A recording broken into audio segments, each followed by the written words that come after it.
boqor Ismaan Nuur Dhuubow oo kamid ah salaadiinta Hirshabelle ayaa kulan uu maanta isugu yeeray warbaahinta Jowhar waxa uu ku sheegay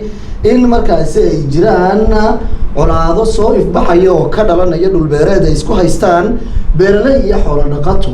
dawladda ayuuna ugu baaqay in arrinkaasi ay farageliso warkan waxaa Jowhar ka soo diray Nuur Macalin Xasan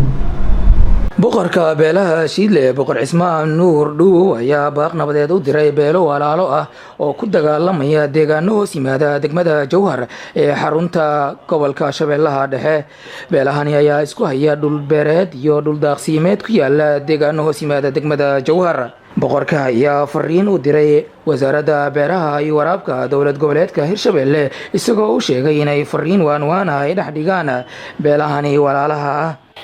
waxaan baaq nabadeed u diraa wasaaradda beeraha ee Hirshabelle baaqaas oo ah wasaaradda waxay mas'uul ka tahay Hirshabelle hiiraan ilaa Shabeellaha Dhexe dhul beereedka ku yaala ayay mas'uul ka tahay haddana waxaa nagu soo noqnoqday colaad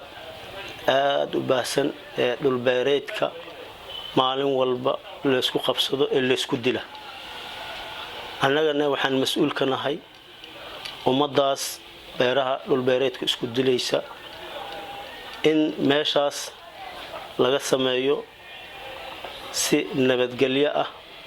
si wada dhaqan ah in laga sameeyo sida hadda waxaan dareensanahay baaro weyne iyo mareerey dhul baa la isku haystaa waxaan sugayni ma aha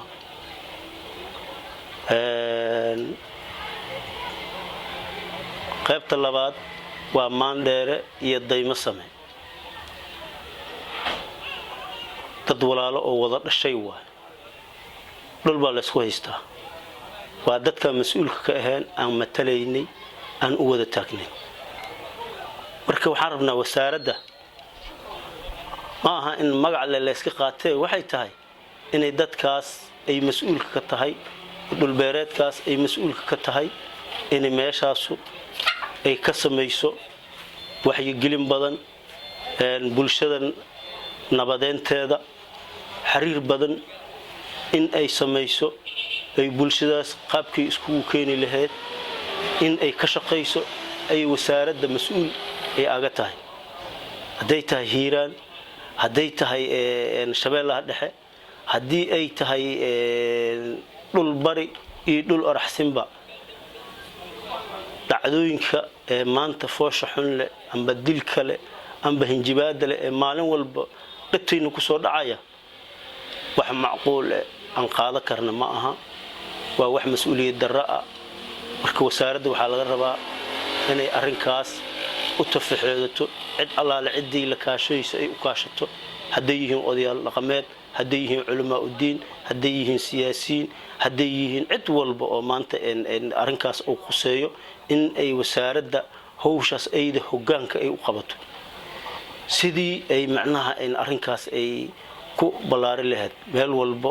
ay dhacdooyinka dhulka uu ka jiro waxaa la rabaa in arrinkaas u tafaxeedato mudnaanteedana ay yeeshato wasaaradda beeraha ee Hirshabelle sida wasiir arrinkaas waxay taabahee wasiir Cali Xaaji Cabdulle Iskoobi waxaa laga rabaa waxa lagu doortay in maanta dhulkay maanta adiga mas'uulka aad ka ahayd lagu doortay hawshaas in aad u tafaxeedatid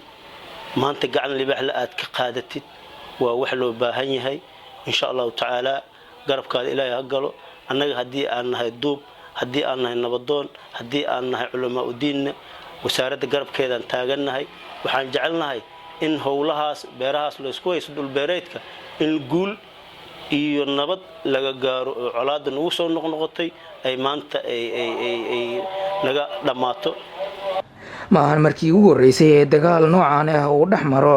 beelo isku haya dhul beereed iyo dhul daaqsimeed Nuur Maxamed Macalin SBS TV jowhar.